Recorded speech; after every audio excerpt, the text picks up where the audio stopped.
आज सुखी जीवन के उस दिव्य मार्ग से जुड़ रहे हैं जो इंसान के तन, मन और आत्मा तीनों को स्वस्थ, निरोगी और संतुलित बनाने में हमारे लिए खास प्रेरणा का काम करेगा। हम में से हर किसी व्यक्ति को यह समझ लेना चाहिए कि हेल्थ इज वेल्थ, इंसान का स्वास्थ्य ही इंसान की पहली दौलत है। अगर इंसान के पास शरीर स्वस्थ है तो यह शरीर इंसान के लिए मंदिर है, और अगर शरीर ही आदमी का बीमार है तो आदमी जीते जी न जाने 50 दफा अपने लिए आत्महत्या की कामना करता है। इसलिए जीवन में सबसे ज्यादा किसी के प्रति सकारात्मक दृष्टिकोण, पॉजिटिव एटीट्यूड अगर किसी के प्रति अपनाने की जरूरत है तो हमारा अपना क्या है? अपने आप पर हाथ रखकर बोलो, वो क्या है? हमारा अपना शरीर है, हमारा अपना स्वास्थ्य है। हो सकता है हमें हमारे धर्मों ने आत्मकल्याण की बात कही है, पर भाई बहनों, अगर शरीर रहेगा तो आत्मकल्याण की साधना करोगे, पर शरीर ही अगर नहीं रहेगा तो किस आत्मा के दर्शन करोगे और किस आत्मा का कल्याण करोगे? इसलिए हमारे जीवन का अगर सबसे पहला अगर किसी को मित्र बनाना चाहिए तो my body is my friend, मेरा शरीर मेरा सबसे ज्यादा मित्र है। और जैसे एक मित्र किसी दूसरे मित्र का ख्याल रखता है, वैसे ही हमें भी हमारे शरीर का ख्याल रखना चाहिए। अगर कोई व्यक्ति स्वस्थ है तो स्वस्थ व्यक्ति इस देश की सबसे बड़ी संपत्ति है, और अगर कोई व्यक्ति बीमार है तो व्यक्ति देश की सबसे बड़ी विपत्ति है। स्वस्थ होना ही अपने आप में देश की सेवा है, और बीमार पड़े रहना यह देश के लिए और अधिक भार डालने जैसा है। बीमार रहोगे तो अस्पतालों की जरूरत पड़ेगी, पर अगर जीवन भर स्वस्थ रहने की जागरूकता रखेंगे तो अस्पताल जहां है जितनी है वो और उल्टी कम पड़ेगी, हमारे लिए डॉक्टरों की जरूरत कम रहेगी। इसलिए सबसे ज्यादा अगर पहले किसी बिंदु पर गौर करने जैसा है तो है हमारा अपना स्वास्थ्य। इसलिए इस सप्ताह में हम आपसे जो बात करेंगे वो उतनी ही जरूरी बात है जितना कि हमारे लिए सामायिक करना है, जितना कि हमारे लिए प्रतिक्रमण, पूजा और आराधना करनी है, उतना ही जरूरी हमारे अपने आप के स्वास्थ्य पर ध्यान देना है। I am fit, India fit. मैं अगर अपने आप में फिट रहूंगा तभी तो मेरा देश और मेरा समाज अपने आप में फिट रह पाएगा। बात की शुरुआत में भगवान धन्वंतरी के साथ करूंगा, जिन्होंने आयुर्वेद का शास्त्र लिखा था।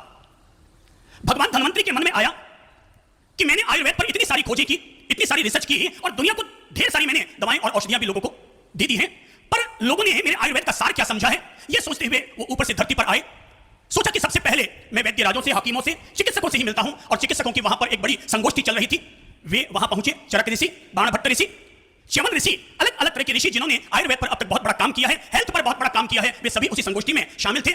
भगवान धन्वंतरी वहां पहुंचे और उन्होंने जैसे ही बीच में पहुंचते ही उन्होंने एक ही सवाल पूछा, और सवाल यह था, ऐ मेरे ऋषियों, ऐ मेरे चिकित्सकों, मैं तुमसे केवल एक सवाल पूछने आया हूं, और सवाल यह है कि स्वास्थ्य का राज क्या है? What is the secret of health? स्वास्थ्य का राज क्या है? एक ऋषि ने कहा, जो व्यक्ति रोज च्यवनप्राश खाता है वो व्यक्ति हमेशा स्वस्थ रहेगा।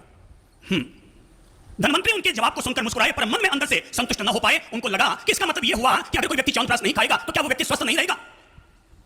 दूसरे ऋषि से पूछा, क्या पूछा? प्रश्न क्या? सब लोग बोलिए तो क्या प्रश्न है? स्वास्थ्य का राज क्या है? दूसरे ऋषि से भी पूछा, उन्होंने कहा कि जो व्यक्ति रोजाना मुनक का प्राश लेता है वो व्यक्ति हमेशा स्वस्थ रहेगा।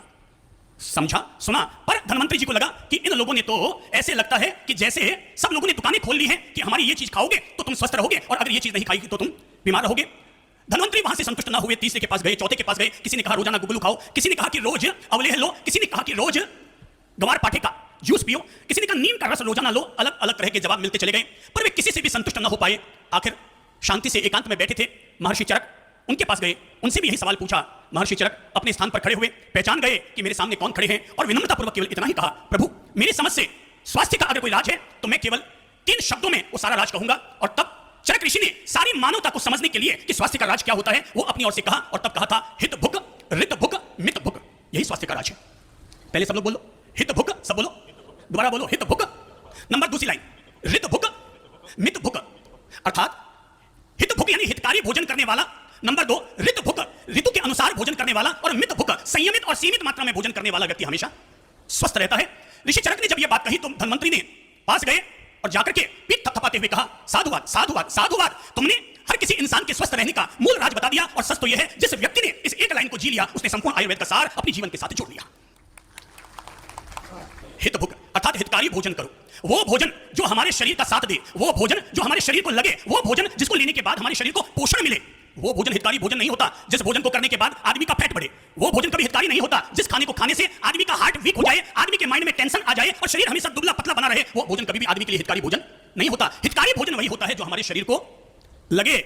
बादाम का हलवा भी फायदा कर सकता